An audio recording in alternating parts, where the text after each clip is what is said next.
Hello students, let us solve the community post questions which I have posted on 3rd May 2024.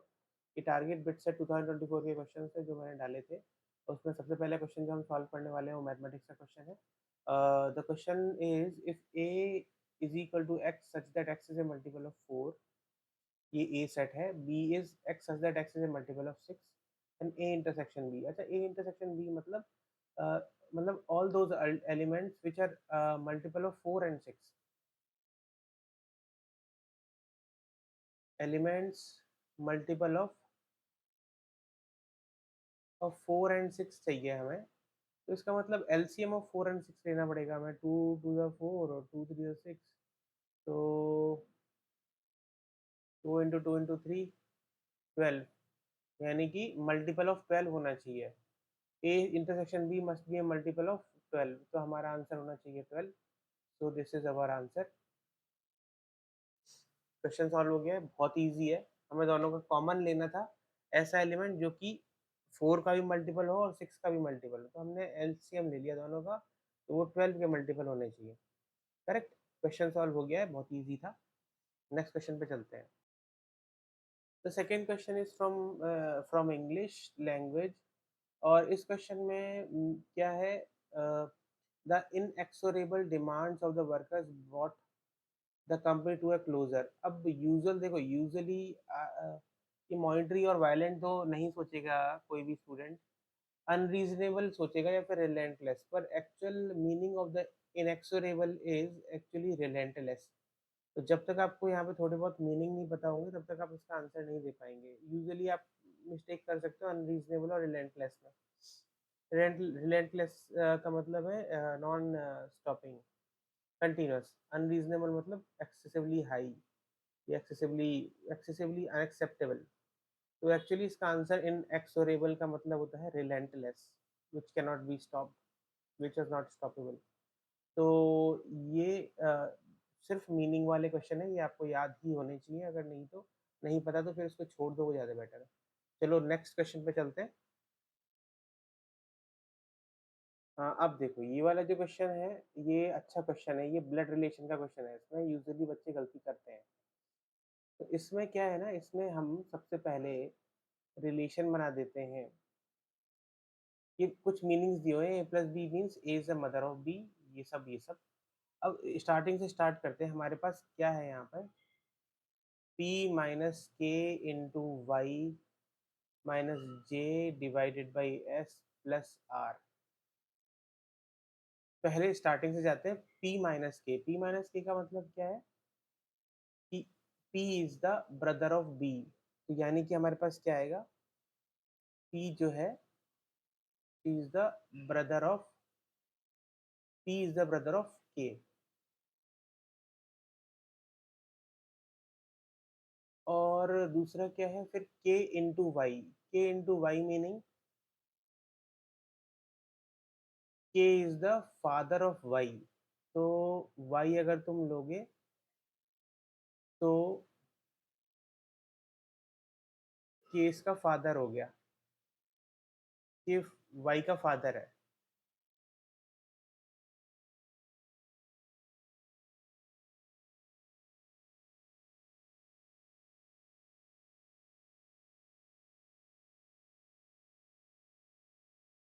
ऐसे जाते हैं ना, ऐसे लिखते हैं, k is the brother of p और y is the father of k।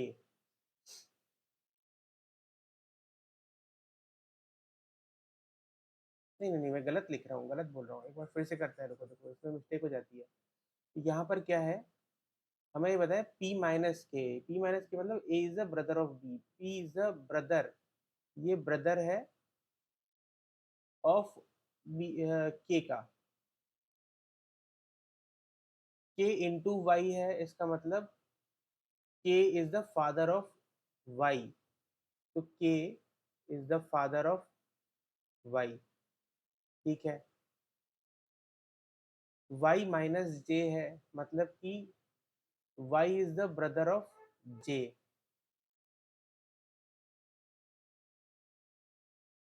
ये brother हो गया है ना।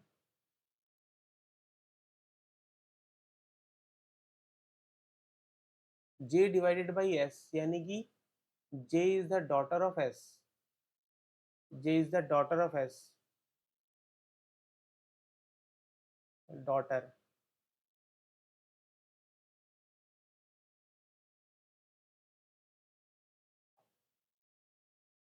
एंड S प्लस R मतलब S is the mother of R, S is the mother of R, यानी कि दिस मदर, यहाँ पर आप एक और रिलेशन बनाओगे जो बनेगा S is the mother of R।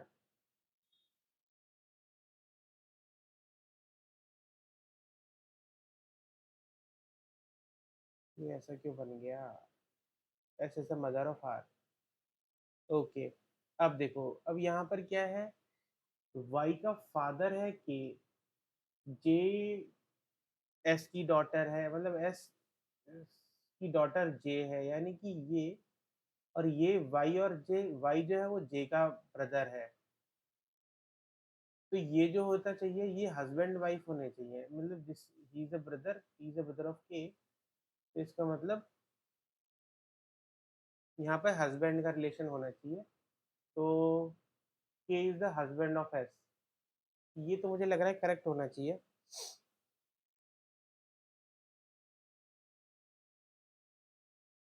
अच्छा, ये पूछ रहा है गलत क्या है, K is the husband of S is correct, Y is the son of S, सही बात है, ये भी करेक्ट होगा।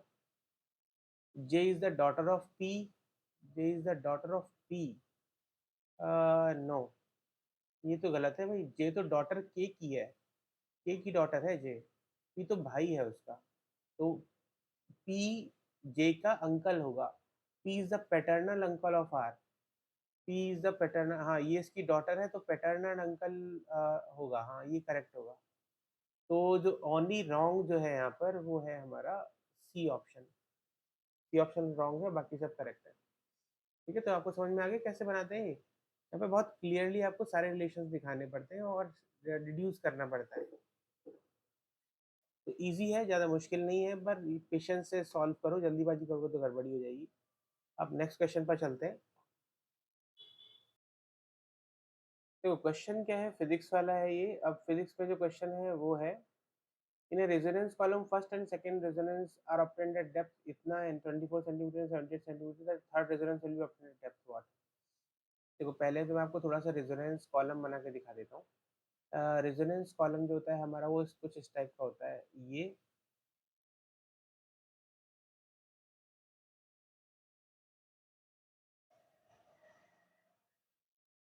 ठीक ऐसा करके।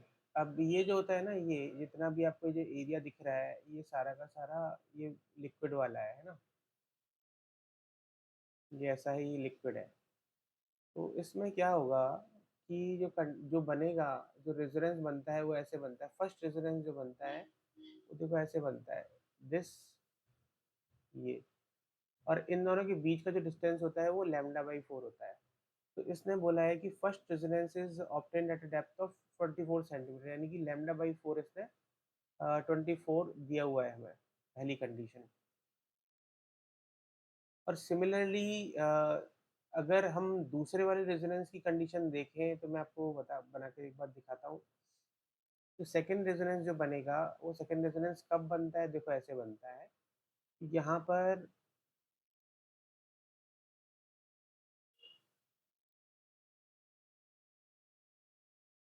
ये वाटर हो गया,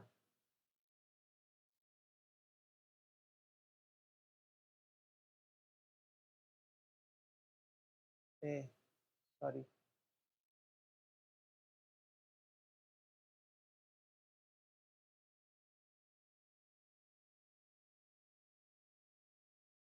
हम्म,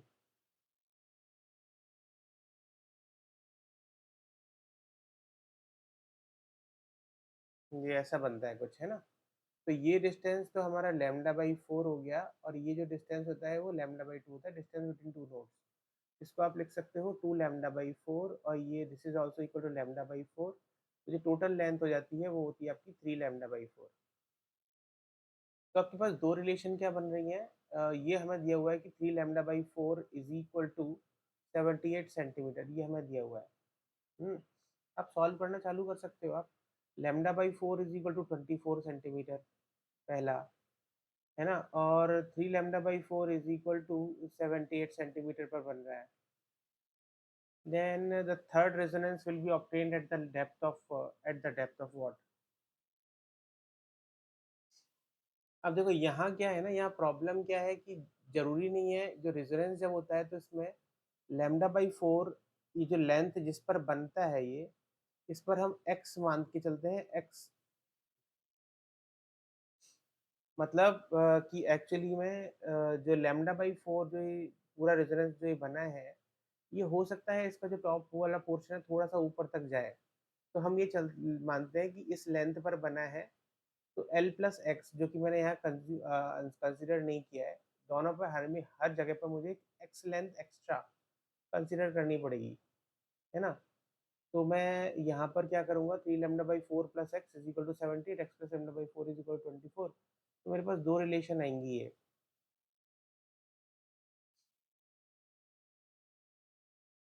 दो relations.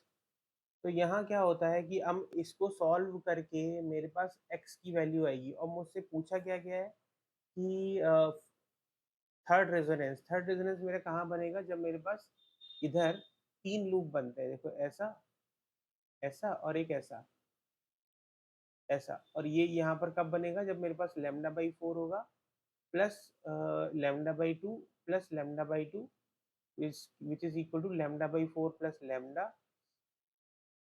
Which is 5 lambda by 4, और इसमें हम x और ऐड अप करेंगे। तो 5 लैम्डा बाई 4 प्लस x की वैल्यू मुझे पूछी जा रही है, करेक्ट। तो यहाँ पर सॉल्व करके एक्चुअली मैं पहले तो x निकालूंगा और फिर उसके बाद लैम्डा निकालूंगा। तो सॉल्व कर लेते हैं।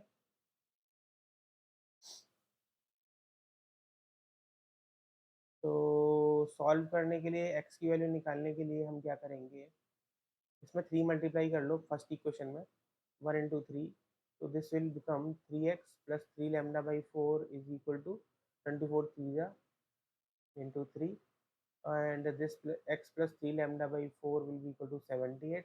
माइनस कर दो दोनों को, तो आपके पास 2x इज इक्वल टू आएगा 24 इंटू 3 माइनस 78। तो x की वैल्यू आएगी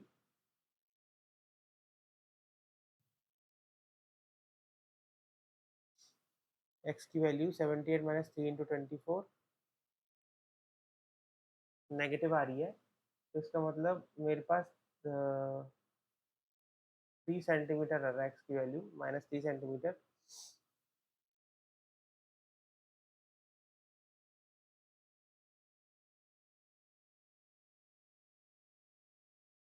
तो x 3 सेंटीमीटर आ गया मेरे पास।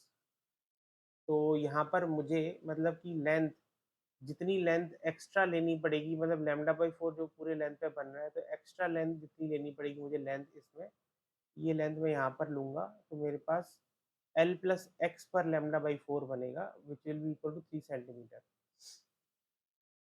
तो सिमिलरली जो मेरा जो नेक्स्ट वाला जो वो बनेगा, नेक्स्ट वाली लेंथ जितनी मुझे चाहिए होगी, उसमें वो क्या होगा, 5 lambda by 4 minus x plus x will be, जिस मेरी एक्स की वैल्यू 3 सेंटीमीटर आई है, 5 लैम्डा बाई 4 प्लस एक्स, और इसके लिए मुझे लैम्डा भी निकालना पड़ेगा। एक्स की वैल्यू -3 डाल देते हैं, -3 plus lambda by 4 will be equal to 24।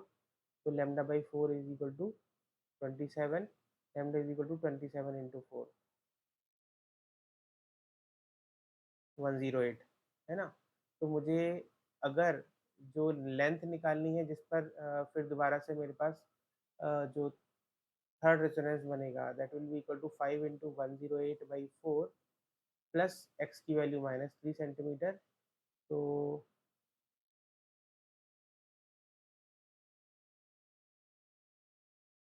27 into 5 -3, 135 -3 यानी कि 132 सेंटीमीटर, 132 सेंटीमीटर मेरे पास आ रहा है। तो ये मेरा आंसर है ना। ये जो चीज, क्योंकि जब हम एक्चुअली रेजोनेंस लेते हैं ना, तो रेजोनेंस में हम थोड़ा सा ये लेते हैं, मतलब करेक्शन फैक्टर लेते हैं x, जो मैंने यहाँ पे एज्यूम किया है। तो इस करेक्शन फैक्टर की वजह से मेरे पास चेंजेस आते हैं। इस करेक्शन फैक्टर की वजह से मेरे पास चेंज आता है। ठीक है, तो ये वाला क्वेश्चन हमने सॉल्व कर लिया। नेक्स्ट क्वेश्चन पर चलते हैं। Next question is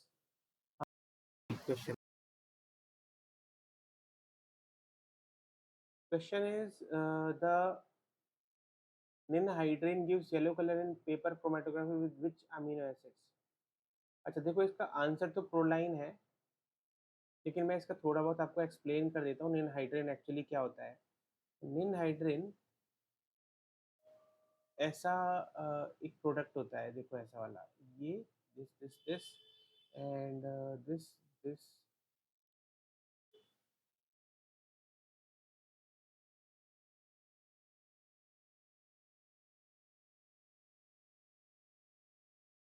this is called ninhydrin. ये डबल बॉन्ड है ना,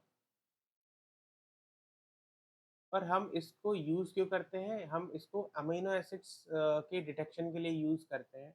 यूजुअली जब ये किसी अमाइन के साथ रिएक्शन करता है ना, प्लस NH2, मतलब अगर ये किसी अमाइन के साथ रिएक्शन कर रहा है, अमाइन कंपाउंड के साथ,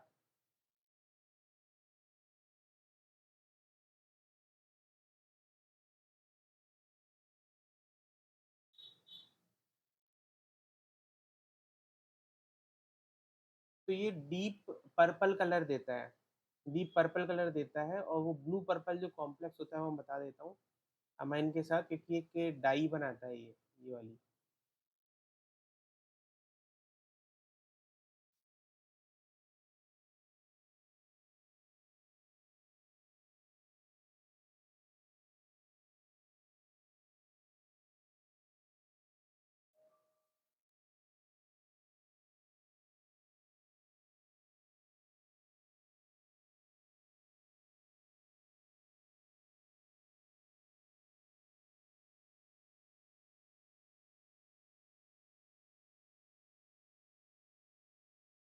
ये है ना, ये ब्लू पर्पल कॉम्प्लेक्स होता है। अब ये मैंने बना के दिखा दिया है आपको, लेकिन ये इम्पोर्टेंट नहीं है कि आप इसको याद रखें। किनेनहाइड्रिन अमाइन कंपाउंड, अमीनो कंपाउंड के साथ जिसमें NH2 ग्रुप होता है, अमीनो एसिड्स के साथ ये बनाता है। ठीक है, लेकिन एक जो प्रोलाइन जो है, प्रोलाइन भी अमाइन कंपाउंड है।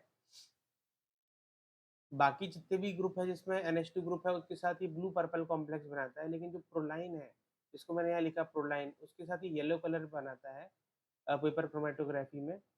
और ये कैसे बनाता है, देखो प्रोलाइन का फॉर्मूला मैं लिख देता हूँ। This is OH double bond O,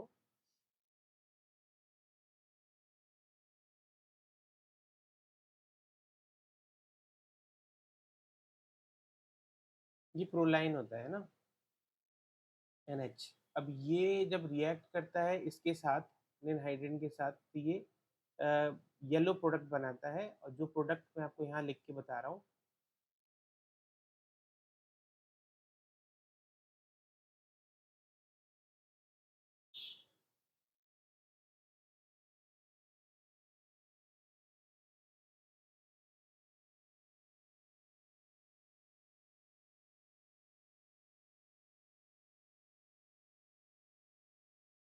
this is yellow colour complex.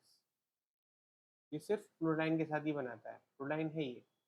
ठीक है, तो ये अमीनो एसिड्स की डिटेक्शन के लिए यूज होता है निनहाइड्रिन। ये बहुत अच्छा क्वेश्चन है, फैक्ट बेस्ड क्वेश्चन है। बाकी सबके साथ तो ये जो आप एक्सपेक्ट कर सकते हो कि ब्लू पर्पल कॉम्प्लेक्स किस किस के साथ बनाता है, सभी NH2 ग्रुप वाले अमीनो एसिड्स के साथ, और सिर्फ प्रोलाइन के साथ ही येलो कलर का कॉम्प्लेक्स बनाता है निनहाइड्रिन। निनहाइड्रिन का फॉर्मूला ये होता है। तो मैंने जितने भी क्वेश्चंस थे जो मैंने यहाँ पे कम्युनिटी पोस्ट में डाले थे, ये सब मैंने सॉल्व कर दिए हैं, है ना। तो आप इसी तरह से क्वेश्चंस देखते रहिए। मैं डेली डेली जो क्वेश्चन डाल रहा हूँ, ये एक्चुअली में जो पहले बिट सेट में क्वेश्चंस आए थे, उन वो वाले क्वेश्चंस हैं ये। तो आप उनको प्रिपेयर करते रहिए और देखते रहिए, और सॉल्व अगर आपको आता है तो उसको कमेंट सेक्शन में आंसर दीजिए। ये आपको डेफिनेटली अपकमिंग एग्जामिनेशन में हेल्प करेंगे। All the best, thank you.